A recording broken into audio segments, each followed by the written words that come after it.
श्री सीताजी ने जगत को स्थिर धर्म समझाया। श्री सीताजी में सब भी सद्गुण एकत्रित हुए। रामायण में लिखा है कि राम जी को कभी कभी क्रोध आ जाता है। राक्षसों के साथ राम जी युद्ध करते हैं, उसमें उनकी आंखें लाल हो जाती है, परंतु सीता माँ को जीवन में कभी भी क्रोध आया नहीं। श्री सीताजी जीवन में कभी भी ऊंचे स्वर में बोली नहीं। श्री सीताजी अतिशय मधुर बोलती है। इनको कर्कश बोलना आता ही नहीं। तुम्हारे घर कलह न हो ऐसी बात रखते हो तो भले ही कुछ भी हो जाए, कभी ऊंचे स्वर में बोलना नहीं। कर्कश वाणी से कलह का जन्म होता है। क्रोध की बुरी उक्ति ये कर्कश वाणी है। कर्कश वाणी से विवाद उठता है और वाद विवाद में फिर मारामारी होती है। सब पापों की मूल वाणी है। शरीर में सब ठिकाने हाड़ है, एक जीभ में भी हड्डी नहीं है। ये जीभ कहलाती तो लुल्ली है, परंतु ये लुल्ली अर्थात यह लंगड़ी तूफान बहुत करती है, आड़ी तिरछी बोल देती है। इंद्रप्रस्थ में राष्ट्र यज्ञ में समय द्रौपदी के ने अंधे का पुत्र अंधा कहकर दुर्योधन का अपमान किया। उसमें से महाभारत का युद्ध का जन्म हुआ। श्री सीता जी ने जीवन में एक ही समय कर्कश वाणी बोली थी और उसी समय से रामायण के अनेक करुण प्रसंग निकले। माया मारीच की हा लक्ष्मण की छल भरी आवाज़ से श्री सीता जी भ्रम में पड़ गई और कि राम जी संकट में है और उससे बहुत व्याकुल हो गई। अति व्याकुलता में उन्होंने लक्ष्मण जी से बहुत कर्कश वचन कहे और उसमें से ही करुण प्रसंगों की परंपरा उठ खड़ी हुई। कर्कश वाणी तो विष है। शिव जी ने विष गले में रखा। जहर गले में ही रख लेना चाहिए उचित है। उनको न बाहर आने दिया जाए और न पेट में उतरने दिया जाए।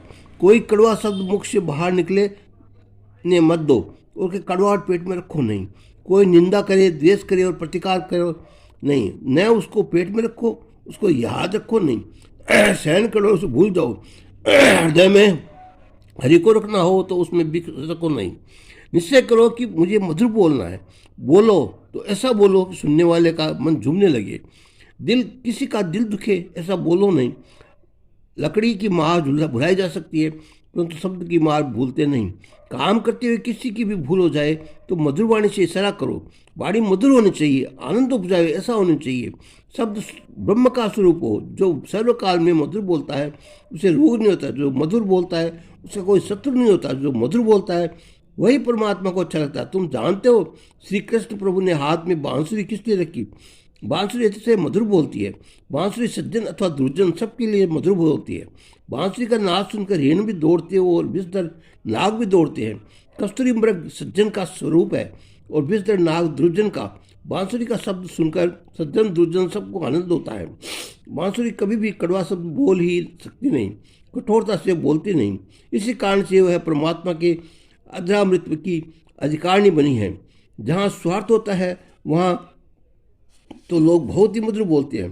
स्वार्थ में मधुर बोलना ये मिठास सच्ची नहीं है। हृदय में मिठास हो तो वाणी में सच्ची मिठास आती है। परमात्मा ने हृदय दिया है मिठास बढ़ने के लिए और जीभ दी है मधुर बोलने के लिए। कुछ भी क्यों न हो जाए, तुम्हारा कोई अपमान करे अथवा घर में नुकसान हो जाए, तुम कभी ऊंचे आवाज़ स्वर में बोलना नहीं। कर्कश वाणी में से ही युग का जन्म हुआ है। श्री सीता माँ अति मधुर बोलती है। रामायण में वर्णन आता है प्रभु ने श्री शिव जी को धनुष का खंडन किया और पीछे जनकराज से स्वर्ण अक्षरों में कुमकुम पत्रिका लिखी। दूत को वह पत्रिका देकर कहा, तू दौड़ता हुआ अयोध्या जा और दशरथ महाराज को ये पत्रिका देकर कहना कि प्रभु ने धनुष को भंग किया है। श्री सीता जी ने राम जी को विजय माला अर्पण की है। आप अयोध्या प्रजा को साथ लेकर जल्दी से लग्न महोत्सव में पधारे। दूत पत्रिका लेकर दौड़ता हुआ अयोध्या में आता है। दशरथ महाराज का दरबार भरा हुआ है। सिपाही दशरथ महाराज को पत्रिका देता है। श्री विश्वामित्र जी के साथ श्री राम लक्ष्मण जाने के पश्चात दशरथ महाराज को आज दिन तक कोई खबर मिली नहीं। वे चिंता करते थे कि मेरा राम कहाँ गया है।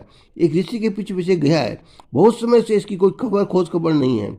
आज जनक राजा का पत्र आया, उसमें से राम लक्ष्मण का बहुत वर्णन किया। राजा दशरथ में पत्र पढ़कर अतिशय प्रसन्न हुआ कि रावण जैसे वीर पुरुष जिस धनुष को उठा नहीं सका उसको मेरे राम ने भंग किया है। श्री सीताराम जी ने जयमाला अर्पण की है। दशरथ महाराज ने सीता जी से पहले से ही बहुत प्रशंसा सुनी थी। वही सीता पुत्र वधु बने, इसमें बड़ा क्या फल मिल सकता है।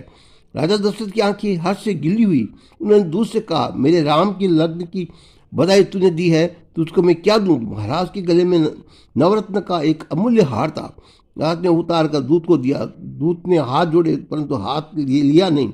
दशरथ जी ने आग्रह किया कि अपने राम की लग्न वार्ता सुनकर मैं बहुत आनंदित हुआ। ये तुमको बख्शिश देता हूँ, आज तो तुम ये लेनी चाहिए।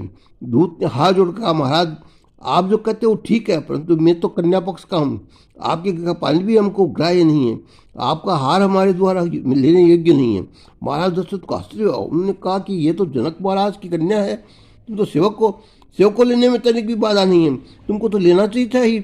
मैं बहुत खुश होकर तुम्हें दे रहा हूँ। दूत को श्री सीता जी का स्मरण हुआ, उसकी आंखें नम हो गई, हृदय पिघल गया। उसने हाथ जोड़कर, महाराज नौकर हूँ ये तो बात सच है, परंतु मैं आपसे अधिक क्या कहूँ। सीता जी ने मुझे घर में नौकर की तरह रखा नहीं, मैं उनमें बड़ा हूँ न, इसलिए उन्होंने मुझे पिता के समान माना है।